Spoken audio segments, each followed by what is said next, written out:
Vijay Vasanth MP பிறந்த நாளை முன்னிட்டு வடசென்னை கிழக்கு மாவட்ட காங்கிரஸ் வர்த்தக பிரிவு மாவட்ட தலைவர் கோகுல் தலைமையில் ஏழை எளியோருக்கு புடவைகள் வழங்கும் நிகழ்ச்சி நடைபெற்றது. இதில் சிறப்பு அழைப்பாளராக வடசென்னை கிழக்கு மாவட்ட காங்கிரஸ் கமிட்டி தலைவர் மதரம்மா கனி ஃபாரூக் மற்றும் வர்த்தக பிரிவு மாநில செயலாளர் ராமசாமி அண்ணாச்சி, மாவட்ட அமைப்பு செயலாளர் டாக்டர் முகமது ஃபாரூக், திருவொற்றியூர் வர்த்தக பிரிவு தொகுதி தலைவர் மாரிமுத்து உள்ளிட்டோர் கலந்து கொண்டனர்.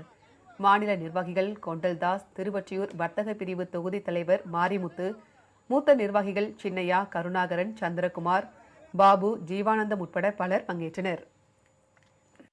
வடசென்னை கிழக்கு காங்கிரஸ் கமிட்டி வர்த்தக பிரிவு அணியின் சார்பாக அதனுடைய தலைவர் திரு கோகுல்ராஜ் அவர்கள் தலைமையில் இன்று பிறந்தநாள் விழா காணும் திரு எம்பி விஜய் வசந்த், இளம் தென்றல் விஜய் வசந்த் அவர்களுடைய பிறந்த நாளை ஏழை எளிய மக்களுக்கு புடவை வழங்கி நூற்றுக்கணக்கான ஏழை எளிய மக்களுக்கு புடவை வழங்கினார்.